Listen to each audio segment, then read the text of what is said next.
नमस्कार। आप सभी का हार्दिक स्वागत है। आइए जानते हैं देवशयनी एकादशी कब है।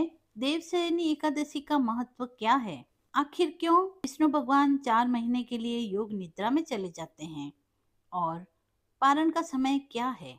बोलिए जय श्री हरि। देवशयनी एकादशी के दिन भगवान विष्णु योग निद्रा में चले जाते हैं। धार्मिक मान्यताओं एवं पौराणिक कथाओं में भगवान विष्णु को पालनकर्ता माना गया है। इसीलिए उनके विश्राम काल में विवाह, गृह प्रवेश, यज्ञोपवीत, दक्षिणा ग्रहण, नए व्यवसाय की शुरुआत और अन्य शुभ मांगलिक कार्य नहीं किए जाते। लेकिन इसका अर्थ यह नहीं है कि धार्मिक गतिविधियां रुक जाती है। इसके विपरीत चतुर्मास को साधना, संयम और भक्ति का सबसे उत्तम समय माना गया है। इस दौरान मंदिर में भागवत कथा, सत्संग, भजन कीर्तन, जप, तप और दान पुण्य का महत्व अत्यधिक बढ़ जाता है। सृष्टि के पालनहार भगवान विष्णु 25 जुलाई से 4 महीने के लिए योग निद्रा में चले जाएंगे। ऐसे में इसी दिन से देवशयनी एकादशी का प्रारंभ होगा और देव उठनी एकादशी तक भगवान विष्णु विश्राम करेंगे। चतुर्मास के चलते सभी मांगलिक कार्य रुक जाएंगे और लोग भगवान विष्णु की कृपा पाने के लिए देवशयनी एकादशी के दिन उनकी विधि विधान से पूजा करते हैं। इस साल 25 जुलाई को देवशयनी एकादशी का प्रारंभ होगा। आइए जानते हैं आखिर विष्णु भगवान योग निद्रा में क्यों चले जाते हैं।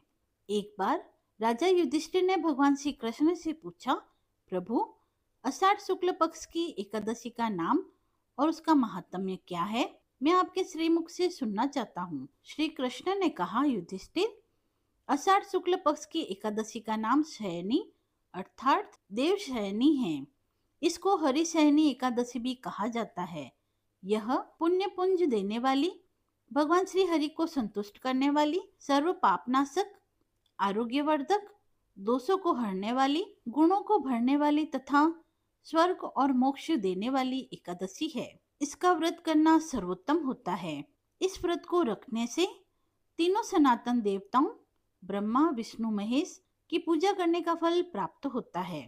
तीनों लोकों के पवित्र तीर्थों का सेवन करने से जो फल प्राप्त होता है, वही फल देवशयनी एकादशी का व्रत करने से प्राप्त होता है। हरिशयनी एकादशी से कार्तिक एकादशी अर्थात प्रबोधिनी एकादशी तक चतुर्मास होता है। चतुर्मास में मेरा एक रूप राजा बलि के पास रहता है और दूसरा रूप शेष शैया पर तब तक शयन करता है जब तक कार्तिक एकादशी नहीं आ जाती। इन दिनों में किया गया जप, संयम, दान, उपवास और मौन विशेष हितकारी, पुण्यकारी और फलदायी होते हैं। जो मनुष्य इस एकादशी व्रत का अनुष्ठान करता है वह परम गति को प्राप्त होता है। इसीलिए यत्न पूर्वक इस एकादशी का व्रत करना चाहिए। इस दिन किया गया रात्रि जागरण, मौन, उपवास और भगवान के नाम का सुमिरन सात्विक धन से संपन्न कर देता है। सात्विक धन होगा, इंद्रियों का तेज, मन बुद्धि का तेज बढ़ेगा। क्या करणीय और क्या अकरणीय है उसका पता लगेगा और दिव्य ज्ञान की प्राप्ति होगी। आइए जानते हैं देवशयनी एकादशी कब है।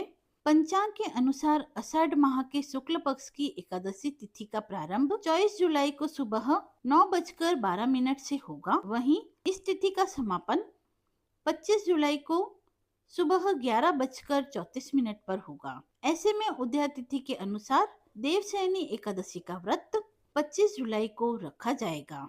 व्रत का पारण अगले दिन यानी द्वादशी तिथि पर किया जाएगा। व्रत का पारण करने का समय 26 जुलाई को सुबह 5:39 से लेकर 8:22 तक रहेगा। चतुर्मास की सभी एकादशियों का उपवास गृहस्थी के लिए करने योग्य है। बाकी के महीनों में गृहस्थी केवल शुक्ल पक्ष की एकादशी का ही उपवास करे और कृष्ण पक्ष की एकादशी का व्रत न करे तो भी चल जाएगा।